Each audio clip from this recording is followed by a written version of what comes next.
Саламатсыздар, урматтуу окуучулар. Жана Нурсейиттен дагы бир суроо.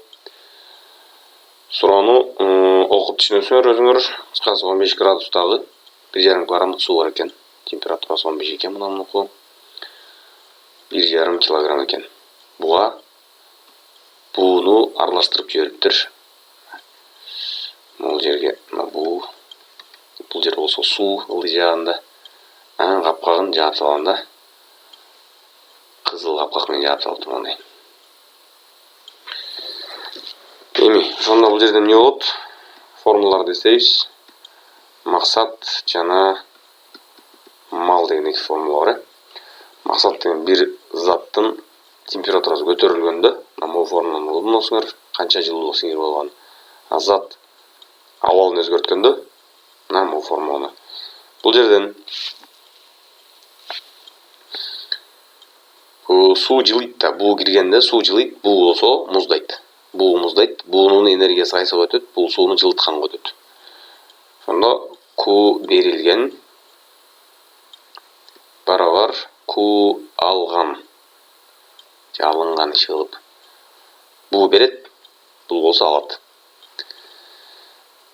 Ошондо буу эмне болот? Буу биринчи конденсация болот. Суу айланат. Суу айлангандан кийин муздайт. Экөөнүн жалпы температурасы Т болуп калды. Ошондо бул мына могу масса ысыйт. Сразу эле азыр формуланы жазайын. М масса суу көбөйтүлгөн С бул жылуулук сыйымдуулугу. Температура болсо Тга көтөрүлөт. Канчадан? Сразу эле 15 градус деп жазып коеюнчу азыр. 15 градустан Тга көтөрүлөт. Барабар бул эмнени берет? Биринчи конденсация болуш үчүн баягы бир нерсени сууну буулантканга керектүү энергия эмне эле? Кайра жаздым. Мал, короче. Бул удельная теплота парообразования. Кыскасы 1 грамм сууну же 1 килограмм сууну парга айланыш үчүн канча энергия керек деген. Бүттү. Жаздык. Бул масса буунуку, бул кошулган масса буунуку көбөйтүлгөн суу С кайра. Бирок мына бул жерде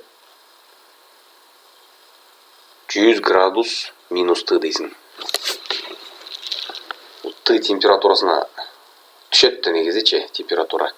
Формула боюнча мындай го, МС Т 2 минус Т 1 дейт го. Бирок бунун Т 2си деген биринчи температурасы 100, анан кийин Тга түшүп атпайбы? Бирок 100 минус Т кыласыңар. Себеп дегенде берилген энергия мындай да. Бир сууну 20 градустан 30 градуска ысытсак бир энергия беребиз да. 30тан кайра 20га түшкөндө ошол энергияны берет да. Ошон үчүн бул жерге 100 минус Т кылса, Т минус 100 кылсак, бул жер минус болуп калат да. Биякта да минус кылыш керек болуп, биякта да минус кылыш керек болуп калат да. Кыскасы каш болуп кетет. Ошон үчүн плюс болуш үчүн эле 100дөн Тны кемитип койсоңор, муну жөн эле эстеп койгула.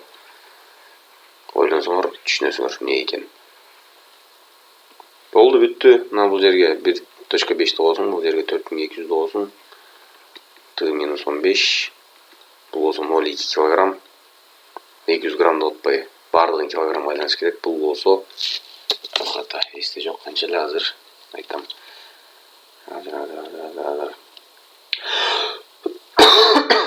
Бул эми табличныйда 22 60 000 джоуль экен да. Джоуль на килограмм болду 100 минус Т. Бүттү. Ушул жерде бир эле белгисиз Т. Ушул жерден Тны таап койсоң, калган математика нолдорду кетиресиң, чугасың, көбөйтөсүң, бөлөсүң, кемитесиң. Ошентип табасың да.